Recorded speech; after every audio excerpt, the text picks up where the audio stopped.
Hello student, सो आज हम लोग डिस्कस करेंगे अपने नेक्स्ट टॉपिक्स, जिसमें हम लोग फाइंड आउट करेंगे that how we can calculate the velocity from displacement time graph, how we can calculate the average velocity from displacement time graph etcetera.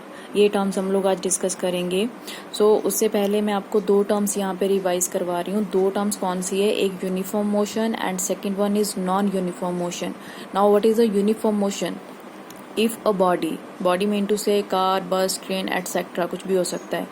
If a body travels equal distance in equal interval of time, then its motion is said to be uniform motion. और अगर हम लोग uniform motion के लिए graph plot करेंगे, कोई body है जिसका मोशन यूनिफॉर्म है, उसके लिए अगर हम लोग ग्राफ प्लॉट करेंगे बिटवीन टाइम एंड डिस्टेंस या between time and displacement, that will be a straight line.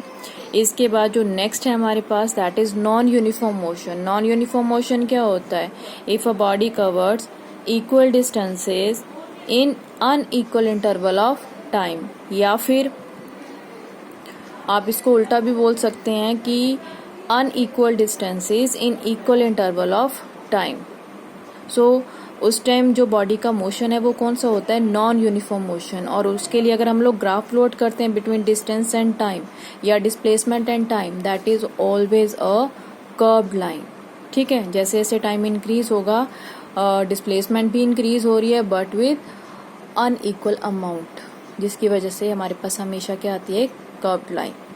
So next जो हमारा है, that is determination of velocity from the displacement time graph. Displacement time graph का use करके हम लोगों ने वेलोसिटी को फाइंड आउट करना है. यहाँ पे दो टर्म्स को अच्छी तरह से समझ लो कि अगर हमारे पास यूनिफॉर्म मोशन है, यूनिफॉर्मली बॉडी मूव कर रही है, तो हम लोग वेलोसिटी फाइंड आउट करेंगे. अगर नॉन यूनिफॉर्म मोशन है बॉडी का, तो हम लोग एवरेज वेलोसिटी फाइंड आउट करेंगे. ठीक है, एवरेज वेलोसिटी हम लोग तभी फाइंड आउट कर सकते हैं जब बॉडी नॉन यूनिफॉर्म मोशन के साथ ट्रेवल करती है. So firstly we have to find, या we are going to find the velocity from displacement time graph of a body moves with uniform motion. So इसके लिए ग्राफ मैंने अभी बताया आप लोगों को. यूनिफॉर्म मोशन के लिए हमेशा हमारे पास क्या आता है? एक स्ट्रेट लाइन आती है. अलोंग एक्स एक्सिस हम लोग क्या ले रहे हैं? टाइम. अलोंग वाई एक्सिस हम लोग क्या रिप्रेजेंट कर रहे हैं? Displacement. So we will get a straight line for the uniform motion. Now in order to calculate the velocity, अब हम लोगों ने फाइंड आउट करना है कि ग्राफ का यूज करके हम लोग वेलोसिटी कैसे कैलकुलेट कर सकते हैं. ठीक है, so for that let us consider 2 point, that is A and be on the graph corresponding to different time and different position. Let point A and point B corresponding to different displacement. Suppose करो A point is corresponding to displacement x1 and time t1. इसका मतलब है कि जो हमारी body travel कर रही है वो जिस टाइम टाइम t1 है, टाइम किसके इक्वल है? Time is equal to t1, और उसकी पोजीशन कितनी है? x1 डिस्टेंस उसने कवर की है, डिस्प्लेसमेंट उसने कवर की है, तो हम लोग उसकी उस पोजीशन को a पॉइंट से रिप्रेजेंट कर रहे हैं यहाँ पे. ठीक है, और फिर टाइम इंक्रीज होगा, उसकी डिस्प्लेसमेंट भी वेरी करेगी. ठीक है, सपोज करो after some time it's displacement is x2, और उसकी उस पोजीशन को हम लोग, उस बॉडी की पोजीशन को हम लोग रिप्रेजेंट कर रहे हैं यहाँ पे बी पॉइंट से. ठीक है, सो ए पॉइंट पे जो वेलोसिटी, जो पोजीशन है बॉडी की, that is x1, displacement x1 है, टाइम क्या है? t1. और बी पॉइंट पे उस बॉडी की जो डिस्प्लेसमेंट है, दैट इज x2, और टाइम क्या है? t2. So now draw perpendicular, this point is C. Let an angle theta is made by this graph with the time axis. तो ये भी थीटा होगा. Okay, so this total distance is equal to, ये किसके equal है? From 0 to this point, that is equal to x2. So you can write this x2 and this distance is equal to, क्योंकि ये कितनी displacement है? This is x1, और ये कितनी डिस्प्लेसमेंट है? This is x2. So x1 यहाँ पे मैं इसलिए बना रही हूँ क्योंकि हमने ये वैल्यू कैलकुलेट करनी है और इजिली फिर हो जाता है, समझ आ जाता है. So this distance is equal to this total distance minus this और डिस्प्लेसमेंट. ठीक ठीक है, x2 minus x1 is equal to this displacement. So यहाँ पे बी सी डिस्प्लेसमेंट किसके इक्वल आ गई, x2 माइनस x1। ऐसे आप लोग यहाँ पे टाइम इंटरवल फाइंड आउट कर सकते हो, that is equal to t2 minus t1। A C की वैल्यू है ये, तो आप लोग लिख भी सकते हो साथ में। बी सी किसके इक्वल आ गया, x2 माइनस x1। ए सी किसके इक्वल है, t2 minus t1। This is displacement and this is time interval.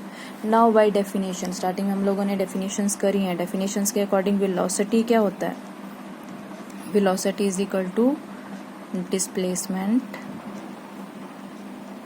Over time. ठीक है, डिस्प्लेसमेंट कितनी है यहाँ पे, x2 माइनस x1।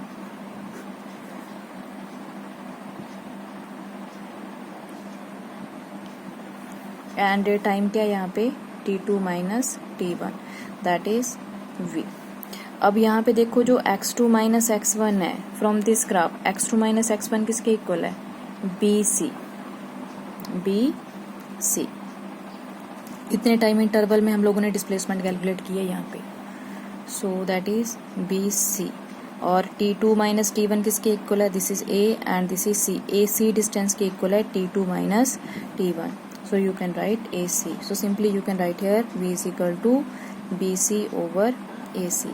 ठीक है, then next one, अब next देखो PC over AC। अगर आप लोग यहाँ पे ही राइट एंगल ट्रायंगल देखते हो ABC, तो this is base, this is perpendicular and this is hypotenuse. तो BC यहाँ पे क्या है, दिस इज परपेंडिकुलर। AC यहाँ पे क्या है, दिस इज बेस। तो ये क्या आ गया आपका, perpendicular over base. And we know that perpendicular over base is equal to tan theta. So velocity is equal to tan theta, और tan थीटा यहाँ पे क्या होता है, इसकी slope, that is equal to slope. ठीक है, slope of VT graph. Slope, जब भी आप लोगों ने किसी ग्राफ की स्लोप फाइंड आउट करना तो आपको हमेशा tan थीटा ही फाइंड आउट करना पड़ता है वहाँ पे। ठीक है, इस कॉन्सेप्ट आप लोग मैथ में भी पढ़ोगे। सो यहाँ से हम लोगों ने क्या प्रूव कर दिया कि velocity of a body is always equal to slope of displacement time graph. ये आप लोगों को 1 मार्क का क्वेश्चन भी पूछा जा सकता है। 1 मार्क का क्वेश्चन कैसे पूछते हैं कि the slope of VT graph is equal to, क्या रिप्रेजेंट करेगा वो, दैट रिप्रेजेंट वेलोसिटी। ठीक है, so this was the topic, first topic. और इसके बाद सिमिलरली हमारे पास नेक्स्ट है, मैंने पहले बता दिया कि अगर हमारे पास यूनिफॉर्म मोशन है तो हम लोग वेलोसिटी कैलकुलेट करेंगे, अगर हमारे पास नॉन यूनिफॉर्म मोशन है तो हम लोग क्या कैलकुलेट करेंगे, हम लोग कैलकुलेट करेंगे एवरेज वेलोसिटी। तो सेम ही कंसेप्ट है, सेम वे से ही हम लोगों ने कैलकुलेट करना है। This is a graph for the body which is uniformly non uniformly accelerated, non uniform motion है उसका। So let us consider 2 points, that is A and B point. Same way से ही आप लोगों ने कैलकुलेट करना है। A point is corresponding to time t1, B point is corresponding to time t2, A point is corresponding to displacement x1, B point is corresponding to displacement x2। ठीक है, meet this points, that is A and B, draw a perpendicular and let this angle is theta, this point is C। Same way से ही आप लोगों ने find out करना है, but यहाँ पे क्या आएगा, average velocity. This distance is equal to x2, this distance is equal to x1, so this will be equal to BC will be equal to x2 minus x1. Similarly, AC is equal to T2 minus T1. Okay, now velocity, average velocity किसके equal होता है,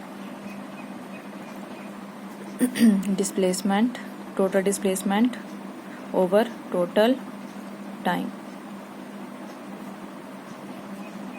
अब total displacement यहाँ पे कितनी आई, that is x2 minus x1, total time taken t2 minus t1। Again same, x2 minus x1 किसके equal है, that is equal to BC, और t2 minus t1 is equal to AC। अब फिर से वही बात, अगर हम लोग ABC एक राइट एंगल ट्रायंगल यहाँ पे ऑब्जर्व करें तो BC किस क्या है यहाँ पे, परपेंडिकुलर, AC यहाँ पे क्या है, बेस। तो velocity is equal to perpendicular over base, और perpendicular over base is equal to tan theta, और tan थीटा क्या रिप्रेजेंट करता है, that is equal to slope of VT graph. ठीक है, तो यहाँ से क्या प्रूव किया हम लोगों ने कि average velocity is equal to slope of VT graph of a body having non uniform motion. तो ये दोनों टॉपिक इंपॉर्टेंट है, यहाँ से ये क्वेश्चन पेपर में काफ़ी बार पूछे जाते हैं, बार बार पूछे जाते हैं, ये इंपॉर्टेंट है। नेक्स्ट वाले भी इंपॉर्टेंट है।